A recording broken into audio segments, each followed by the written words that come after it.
Good evening, I'm Alyssa Ivinson. A cold case in Fort Wayne has a grieving family wanting answers. It's been more than a year since Ray Morales was stabbed to death outside a local bar, and his family is tired of waiting on closure.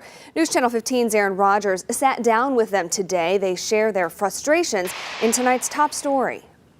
New tonight on Nightcast. It should have been the happiest day of his life, but an Indiana man was killed just hours after his wedding, all because he was trying to help a stranger. Just before midnight Saturday, William Riley Knight and his new bride Nikki were driving in Crown Point on their way to a hotel after their wedding reception. He was just being a good Samaritan.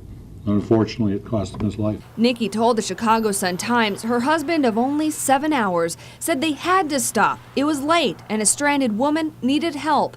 Nikki waited in their truck while Riley went to the woman whose car slid off the road into a ditch. They were standing near the road when the unthinkable happened. One of the first vehicles was coming eastbound and struck both individuals. A car right behind them. That first vehicle also struck the two, and then unfortunately a third vehicle that was eastbound also struck the couple. Nikki rushed to the crash, but neither her husband nor the woman had pulses.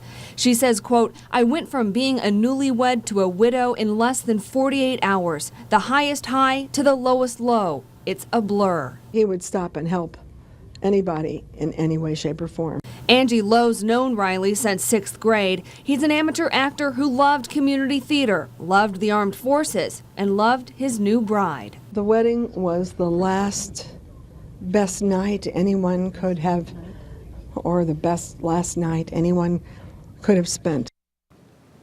Knight was 49. He had 2 daughters and 2 stepchildren. The stranded woman was the mother of 3 and a first-grade teacher. Police said all the drivers involved in the crash did stay at the scene. No charges had been filed as of this afternoon.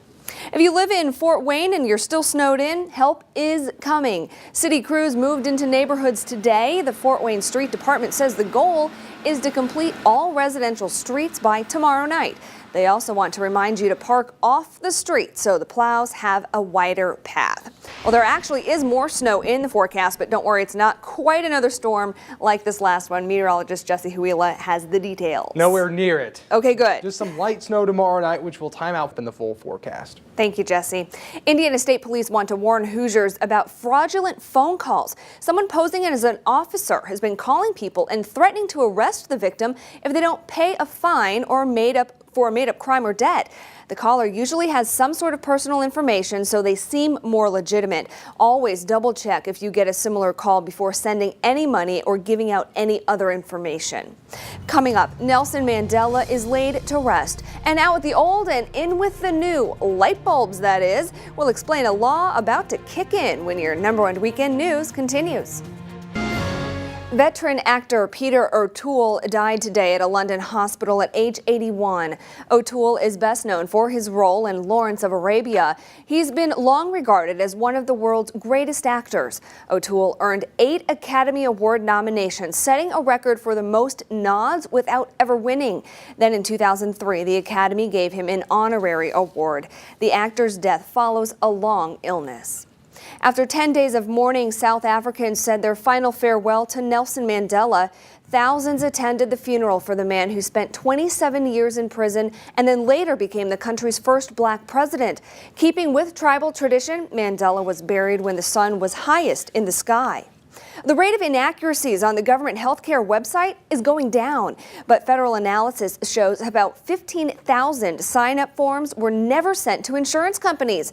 The error is blamed on technical problems on the website. The administration has vowed to get the online health insurance enrollment site working after troubles started back in October. About 3,500 people in Indiana have successfully signed up. In 2014, traditional 40 and 60-watt light bulbs will be out and energy-saving bulbs will be in. A law signed in 2007 by then-President George Bush aims to get rid of old bulbs that only use 10% of the energy they consume. Halogen, compact fluorescent bulbs, and LED bulbs will replace the old ones. The prices of those have gone down significantly in recent years, but the traditional incandescent bulbs are still the most popular in the country. I think you've left out a few numbers in your forecast. They're very lonely. Yeah. Yeah, you're seeing single-digit lows by tomorrow morning. It's going to be a chilly one. Hey, today's 20. Wayne.com for the latest on that. All right, once again, it's different constantly. But winter's winning out. Yes, it is. Thanks, Jesse. Up next, why you might not want to take pictures to remember the holidays. With the holidays around the corner, we're all getting our cameras out to try and capture memories with loved ones, but you might want to stop snapping so much. New research shows if you're busy focusing on your lens, you may be too distracted by actually paying attention to what's happening around you. In the study, people who took pictures of objects remembered less about what they took pictures of than those that did not take pictures at all.